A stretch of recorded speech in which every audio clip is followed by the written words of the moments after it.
Hi, people. My name is Inji. I'm a marketer at TechHive. Hi, my name is Chuck, and I'm a senior developer at TechHive. I'm Pankaj Agarwal. I'm the founder and CEO at TagHive, an education technology company based in South Korea. Yes, I have. Yes. Yes. It's basically a conversion of everything, especially of digital and non-digital things, but it's mostly just conversion and integration and combining of everything in the world. So far, I think all the previous industrial revolutions were about increasing efficiency, increasing effectiveness. But I think the fourth industrial revolution is about unlocking new possibilities. And I think, but until third industrial revolution, most of the intellectual work had to be done by human. But with the help of AI and big data and many other technologies, I think fourth industrial revolution will dramatically change the job spaces, what human does and what humans have to do to contribute to the world, because most of them will be taken care of by something other than human. What is that? Critical thinking, communication, collaboration, and creativity, right? I think critical thinking is the most important thing, because critical thinking was believed to be possessed by only few. Share an example. With addition, if it is 2 plus 2 plus 2 plus 2, it's 8. But some people thought, oh, that's a bad way to do it. There must be some simpler way. So they created a multiplication. So they did 2 times 4 equal 8. And it became much simpler. And it becomes much simpler as complexity increases. But I think in the new coming era, those critical thinking is very vital. If you want to be successful in the next coming era, you have to have that characteristic. I think it's the communication, because communication is not just about the education, but it's a most critical and essential ability for human beings, and not even for human beings, just to like every living creatures. I think communication is key because if you are able to communicate, it will help you in all the other elements. Like you can use that good communication skills to know more about topic and think more creatively and also collaborate better. So I think communication is the one which I would choose if I have to choose one. But that said, all the four are very essential. I personally do. It is having a physical place or space where you have all the people together is very important for in terms of human development, because like it also depends on which stage you're in, but for early child education and for young kids, it is very important to have that physical contact with your caregiver, because through that you can create the affection and like rapport, they say, and that basically just forms you as a human. School is a space where you come together physically, and it has a lot of meaning to that sort of, get together. You meet different kinds of people on the way to school, on the way back to school, and there is so much of non-verbal communication that needs to be analyzed and understood. I don't think space is required to teach this 4C. This question actually has been asked before in shopping.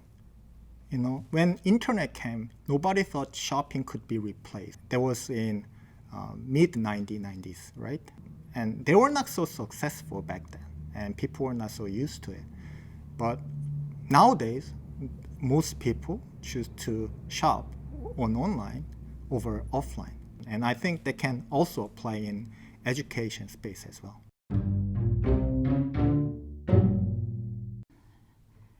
I don't know. I kind of have a ambivalent thoughts about it, because I think having a physical space for education, like schools, is very important for especially young students to learn how to socialize with peers and everything. But at the same time, their mode of teaching, I like it a lot because they actually let their students experience many, many things that normally students cannot by sending their students to different cities and different cultures, different countries. So it's kind of like I like it, but at the same time, I don't like the 100% of it. I think what they are doing is very interesting, and that it's very practical. Actually, I heard that they started this project because education cost was too much. So they were thinking about how to reduce the education cost while having that core element that university offered before. So and while offering very high quality education, they still managed to reduce the cost a lot. And I think that's the essential in most areas. So people are focusing on building those capabilities in those, undergraduate students to make them a complete professional by taking them to different places around the world, showing them different cultures. Of course, all the training happens through the online seminars, as they call them. I think it's great as long as people are enjoying it and they are learning from this.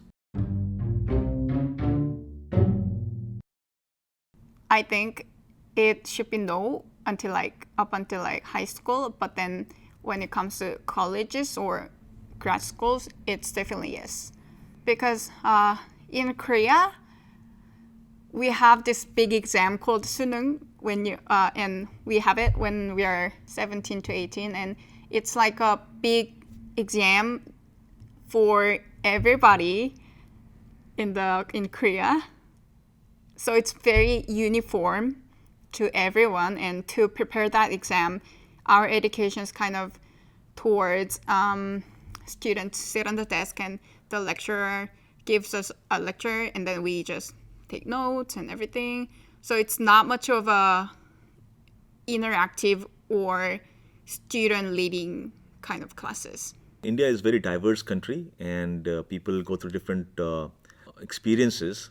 And by default, I think Indians are more adaptable and they are tolerant to more cultures because of the basic fact that they get to meet so many people. I think the difficult part is the curriculum part, like how do we create a curriculum that really fits well to that huge variety of students. I've been told that Minerva schools have been, thought of by different countries. I mean, I'm sure in Korea also there's a team that I came to know of. They are looking at creating Minerva schools, and they've been working for the last 10 years to design the curriculum and bring all these building blocks of Minerva curriculum to make it happen. I think India will take a longer time because it's not easy. It's easier said than done. It takes a lot of time to find the right mix of inputs and find the right set of students and really put them together to create magic.